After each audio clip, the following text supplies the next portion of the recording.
আল্লাহ কয় হাল্লাতা আলাল ইনসান হিনুম মিনাদ দাহার লাম ইয়াকুম শাইআম মাযকুরা। তুই আবুল বাশার, দুনিয়ার জমিনে তোর কোনো নাম নিশানা ছিল না, কেউ জানতোই না, বুঝতোই না। আমার মা জানতো না আমি এমন একটা সন্তান হব, আমার মা জানতো না আমার নাম এমন হবে, আমার মা জানতো না সে নিজেই দুনিয়ায় আসবে। সুবহানাল্লাহ, খবর না কিরে আল্লাহর বান্দারা, আল্লাহ কয় তোমার কোনো আলোচনা ছিল না, তবে শুনে নেও আমি আল্লাহ মিন নুতফা, আমি আল্লাহ কেবলমাত্র এক ফোঁটা নাপাক পানি। মুফাসসিরিনে কেরাম বলেন আল্লাহ একটাকে বান্দা, একটা বান্দাকে বানাইতে এক ফোঁটা নাপাক পানি লাগে না। সুবহানাল্লাহ। আমরা কই এক ফোঁটা নাপাক পানি, বৈজ্ঞানিকরা কয় না এক ফোঁটা নাপাক পানির ভিতর অগণিত মানুষ, এই মানুষগুলা মার রেহমের ভিতরে দৌড় শুরু করে দেয়। যে ফার্স্ট, যে প্রথম হয় আল্লাহ মায়ের রেহম বন্ধ করে দেয়, বাকিগুলা আউট করে দেয়। সুবহানাল্লাহ, জোরে সুবহানাল্লাহ বলবেন না, বলেন না বানানেওয়ালা কে? কুল জাহানের পালনেওয়ালা রব্বুল আলামিন, খালেক তুমি, মালিক তুমি, রহমানুর রহিম। খালেক তুমি, মালিক তুমি, রহমানুর রহিম। ও বাবারা একটু খেয়াল করেন না, মায়ের গর্ভের ভিতরে রেহেমের ভিতরে এক জাররা পরিমাণ নাপাক পানি ঢুকলাম, এরপরে ও বান্দা কোনো মিস্ত্রি যায় নাই, কোনো কি বলে এমনিভাবে দুনিয়ার শিল্পী যায় নাই, কেউ না না কেউ যায় নাই। ওই জায়গায় কে আমার রক্তপিণ্ড বানাইল, ওই জায়গায় কে আমারে আস্তে আস্তে মাথাটা দান করল, কে আমারে আস্তে আস্তে চোখ দুইটা দান করল, কে আমারে আস্তে আস্তে হাত দুইটা দান করল, কে আমারে আস্তে আস্তে বতন আমার জেসিম দান করল, কে আমারে আস্তে আস্তে পা দান করল। কিরে বান্দা কোন শিল্পী নাই, মূর্তি বানানেওয়ালা কোন দুনিয়ার জমিনে পাল নাই, কোন কুমার নাই। এই মার গর্ভের ভিতরে আমার আব্বাও তো বানায় নাই, আমার মাও তো বানাইলেন না। একটু ভাবনা রে গুলাম, একটু আওয়াজ দিয়া বলো না বানাইছেন কে? বানাইছেন আল্লাহ, অন্য কেউ বানায় নাই। এই জন্য বাবা দুনিয়ার জমিনে সব দল বন্ধ করে দাও, আওয়ামী লীগ বন্ধ করে দাও, বিএনপি বন্ধ করে দাও, জাতীয় পার্টি বন্ধ করে দাও, কি তোমার দিবে রে? কি ইচ্ছে তোমার দেওয়ার ক্ষমতা রাখে না। তুমি দুনিয়ার জমিনে তার দলভুক্ত হয়ে যাও, হিজবুল্লাহ হয়ে যাও। দুনিয়ার ভিতরে বান্দা তার নাম দিলের ভিতরে, তার নাম জবানের ভিতরে জপা শুরু হয়ে যাও। দুনিয়ার মানুষ যেটা দিবি না, একটু বলো না সেটা দেবেন কেডা? সুবহানাল্লাহ বলবেন না? ও মা আমার চোখ দুইটা নষ্ট হয়ে গেছে, তুমি দিবানি। মা ডাক দিয়ে কয় বাবা তুই আমার কলিজার সন্তান, তুই আমার কলিজার টুকরা, তোর জন্য আমার দুনিয়ায় বেঁচে থাকা দুইটা চোখ, একটা তুই নেই আর একটা আমি নেই, তুইও দুনিয়াটা দেখ। আমি মা দুনিয়াটা দেখি, কিন্তু কোনো বান্দা গভীর রজনীতে আল্লাহর দরবারে যদি দুইটা হাত জাগায় কয় আল্লাহ এই চক্ষু দিয়া গুনাহ করেছি আর করব না, মেহেরবানি করিয়া তুমি মাফ কইরা দৃষ্টি দেও, একটু বলেন আল্লাহ দিবনি? হ্যাঁ, পৃথিবীতে কেউ যেটা দেয় না সেটা দিবেন কেডা? পৃথিবীতে কেউ যেটা শোনে না সেটা শুনবেন কেডা? আহা, কেমন আমার দয়াল মালিক আল্লাহ। ও আল্লাহর বান্দারা, কয়েকটা সন্তান মায়ের গর্ভে থাকে, যখন 3, 4, 5, 6 মাস পার হয়ে যায়। ওই জায়গায় বৈশা বৈশা কোনো সন্তান কয়, যা কয় দুনিয়ার কেউ শোনে না, মা শোনে না, বাবা শোনে না, ঘরওয়ালা কেউ শোনে না। শুনে কেডা? আপনি পাখির ভাষা বুঝেন? বুঝেন আপনি? হ্যাঁ, পিপিলিকা আপনার সামনে দিয়ে চলমান, কি কয় আপনি জানেন না। গরু আপনার সামনে দিয়ে চলমান, গরু কি কয় ও বাবা আপনি জানেন না। এমনি ভাবে গাছ দাঁড়ায় দাঁড়ায়া কি বলে আপনি জানেননি? হ্যাঁ, আল্লাহ কয় পৃথিবীর কেউ যেটা শুনে না সেটা শুনি কেবল আমি আল্লাহ। বলেন সুবহানাল্লাহ।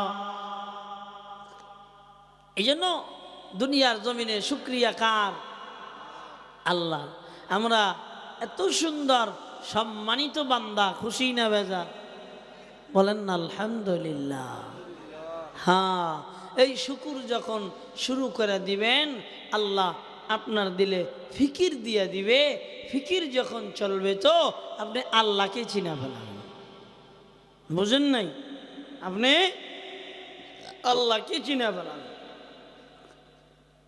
আমরা এই কত মানুষ, আমরা যদি বুঝতাম আমরা মুহাম্মাদের উম্মত। বলেন কার উম্মত?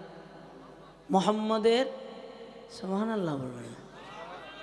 নবীরা পর্যন্ত অপেক্ষামান। আল্লাহ মুহাম্মাদুর রাসূলুল্লাহর উম্মত বানাইও। সুবহানাল্লাহ বলবেন। কার উম্মত?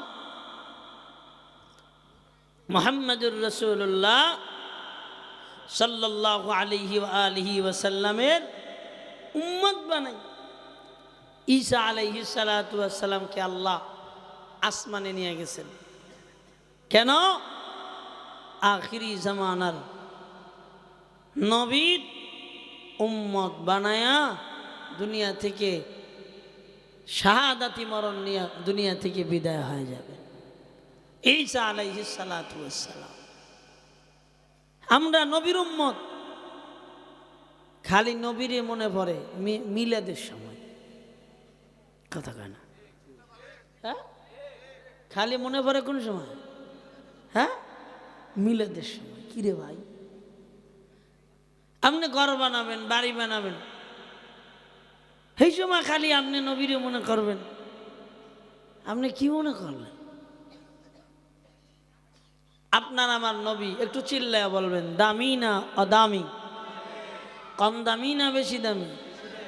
পৃথিবীর জমিনে আল্লাহর পরে এত দামি আর কেউ? যারে আল্লাহ বানাইছেন মদিনা ওয়ালা, কামলি ওয়ালা, মুহাম্মাদুর সাল্লাল্লাহু। আরে কত বড় কপাল আমাদের, কত বড় কপাল। নবীজি আমার জানায়া দেন, আরে উম্মত, কিয়ামতের ময়দানে আমি নবীর আগে কেউ জান্নাতে যাইতে পারবে না, কোন নবী। ঠিক আমার উম্মতের আগে কোন উম্মত জান্নাতে যাইতে পারবে না। আস্তে কোন সুবহানাল্লাহ। আদম আলাইহিস সালাতু ওয়াস সালামের সন্তানেরা হাজার হাজার লক্ষ লক্ষ বছর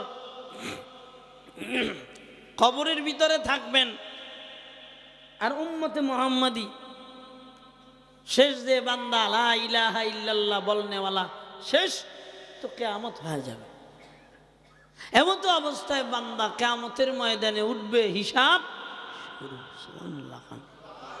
শুধু তাই না, উম্মতে মুহাম্মাদি নবীজি আমার বলেন সব উম্মতের আগে জান্নাতে ঢুকে যাবে। চাই না? হ্যাঁ, কথা কয় না? হ্যাঁ, বাংলাদেশে একদল আছে জান্নাত চাই না, জাহান্নাম চাই না, চাই বাবা তোমারে। কত বড় কপাল ওরা! জান্নাত চায় না, জাহান্নাম চায় না, চায় কারে? বাবারে। কিরে, যেখানে আল্লাহ কয় এই ওই হালকা একটু একটু কমাও, স্যান করে, তোমরা কিছু বোঝো না। চুল বেশি কমাই দিও না। তা আমি যে কথা বলতেছিলাম, জান্নাত চায় না সাহেব বাবালে, এর কাছে জান্নাতের মূল্যই নেই। নাউজুবিল্লাহ। আরে বাবা, বান্দারে আল্লাহ বানাইছে জান্নাতের জন্য। সুবহানাল্লাহ। বান্দারে আল্লাহ বানাইছেন জান্নাতের জন্য। শুধু তাই না, আল্লাহ কয় আমি করে জান্নাতের ওয়ারিস সূত্রের মালিক বানাই দিছি। ওয়ারিস সূত্রের লাগে না। নবীর উম্মত সবার আগে জান্নাতে যাবে। নবীজি আমার ডেকে বলেন, উম্মতেরা কিয়ামতের ময়দানে সব নবীর উম্মতেরা মাথার উপরে সূর্য আসার কারণে পানি পানি বলে চিৎকার মারবে। কোন নবীর উম্মত পানি দিতে পারবে না। আমি নবী আমার উম্মতদেরকে আমার বুকে টানিয়া আর সে আজিমের নিচে টানিয়া আমি হাউজে কাউসার থেকে এমন পানি পান করাবো জান্নাত পর্যন্ত আর কোনো পানির তৃষ্ণা থাকবে না। চাইতো যুবক ভাই, চাইতো? নবীজি বলেন, ও দুনিয়ার যুবকেরা, যদি চাও শুনে নাও, ওয়াশাবুন নাশা ফি ইবাদাতিল্লাহ। ও যুবক ভাইয়ারা, যদি ওই দিনে তুমি আর আমি আমার নবীর হাউজে কাউসারের পানি পেতে চাই, তোমার আর আমার এই যৌবন কালটা ইবাদত দিয়া ভরা লাগবে।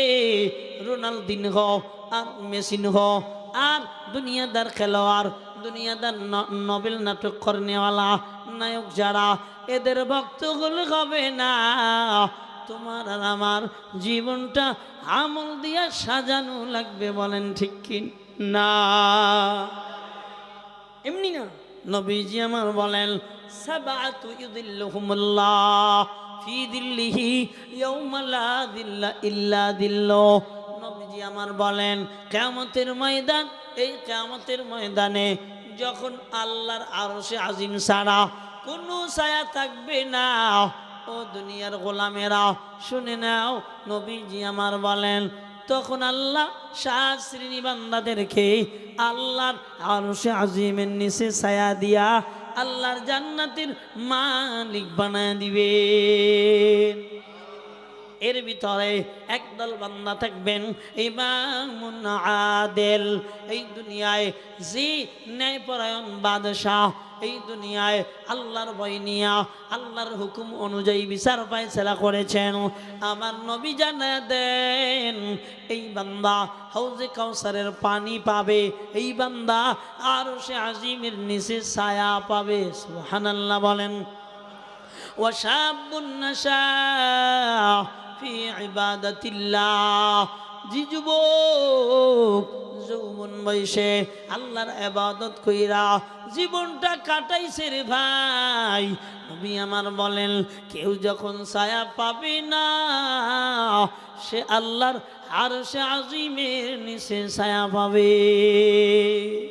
এই জন্য ভাইয়ারা, লম্বা চওড়া আলোচনা বলতেছিলাম, মদিনাওয়ালা মুহাম্মদুর রাসূলুল্লাহ সাল্লাল্লাহু আলাইহি ওয়াসাল্লামের উম্মতেরা সবার আগে জান্নাতে যাবে। সুবহানাল্লাহ বলেন। সবার আগে। এটা উম্মত হলে না উম্মত না হলে? হালকা রিভাব কমাও। উম্মত হলে না উম্মত না হলে? সবাই কয় না। উম্মত হলে না উম্মত না হলে? যে হবে উম্মত মুহাম্মাদের উম্মত, সেই তো পেয়ে যাবে নাজাত। ও বাবাজি, আল্লাহর বান্দারা, কয় কেন? কয় মদিনাওয়ালা নবী কারে হাউজে কাউসারের পানি পান করাবেন? ওই বান্দা যে দুনিয়ার জমিনে থাইকা মদিনাওয়ালা নবীর প্রেমে পাগল ছিল, কয় খালি জিলাপির কালায় পাগল ছিল না, মিষ্টির কালায় পাগল ছিল না। যখন টয়লেটে যাইতো নিজেরে বলতো মদিনাওয়ালা তো বাম পা দিয়া টয়লেটে গেছে। যখন টয়লেট যায় একা একা মদিনাওয়ালা তো মাথায় কিছু দিয়া টয়লেটে যাইতেন। যখন খানা খায় একা একা খাবারের নিচে দস্তার যায়, মদিনাওয়ালা তো এমন দস্তার দিয়া খানা খাইতেন। আহারে যখন খানা খায় তখন দোয়া পড়ে, কয় আহারে মদিনাওয়ালা তো এমন দোয়া পড়তেন। কয় উম্মত তো তারা হয় যারা নবীর সুন্নত মানিয়া নেয়। কথা বলেন ঠিক কিনা?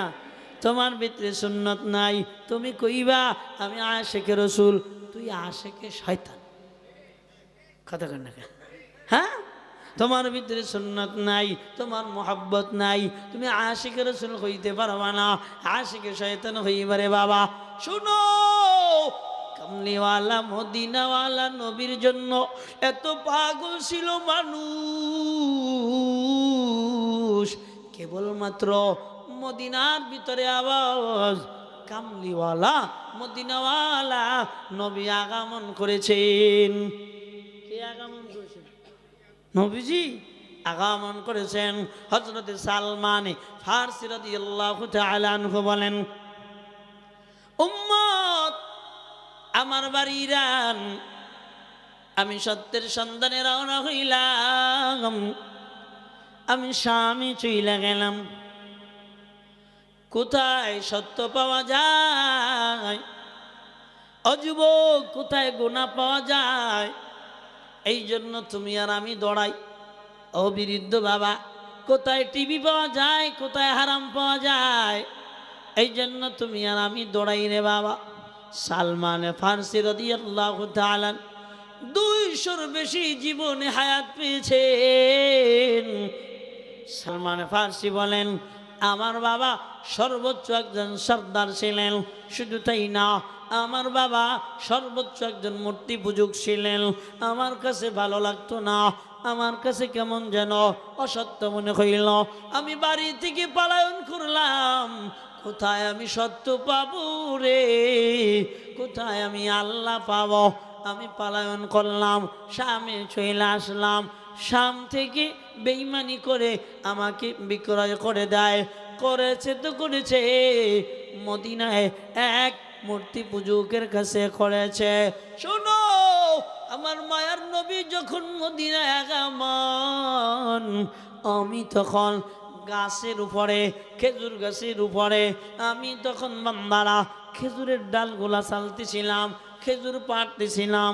হঠাৎ করে আমার মালিক বসা, আমার মালিকের ভাতিজা আমার মালিকের কানে কানে বলে, ও চাচা মিয়া, মদিনায় মুহাম্মদ নামক একজন আগমন করেছেন, নিজেকে নবী দাবি করেন। ও চাচা, এই কথা যখন বললেন, হযরতে সালমান ফারসি, খেজুর গাছ বড় ধারালো গাছ রে বাবা, এই ধারালো গাছ থেকে শেষ ছাড়াইয়া নিচে নেমে যায়।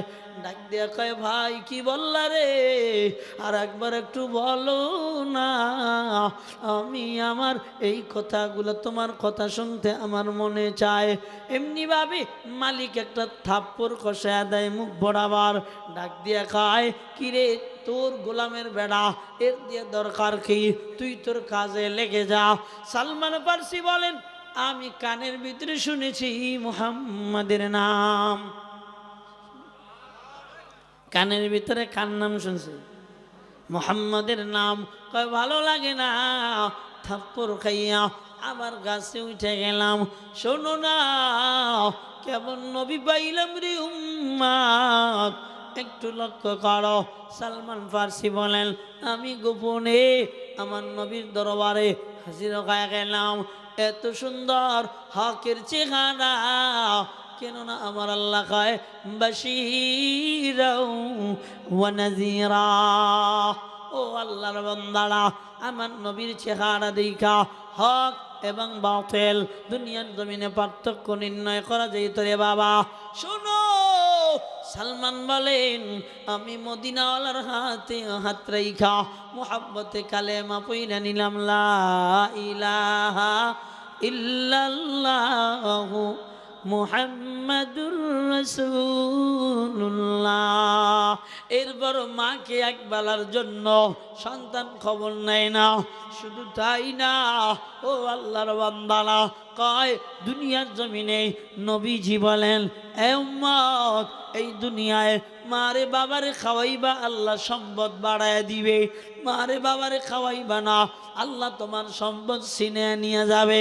কারণ যেই সংসারের ভিতরে বিরুদ্ধ মা বাবার কদর নাই, ওই সংসারে আল্লাহ সম্পদও রাখে না। কথা বলেন ঠিক কিনা? ওরে মায়ের যারা খেদমত করে রে, আমার নবী ডাক দিয়া কয়, ওরে মার খেদমত কর, যুদ্ধে যাওয়া লাগবে না। মার খেদমত কর, আমি নবীর সঙ্গে দেখা করা লাগবে না। আমি নবীর সঙ্গে জান্নাতে যাইবা। চিল্লা কোন সুবহানাল্লাহ। ও যুবক, ওয়াইসকরণীর নাম দুনিয়ার জমিনে কি না শুনেছো রে ভাই আমার?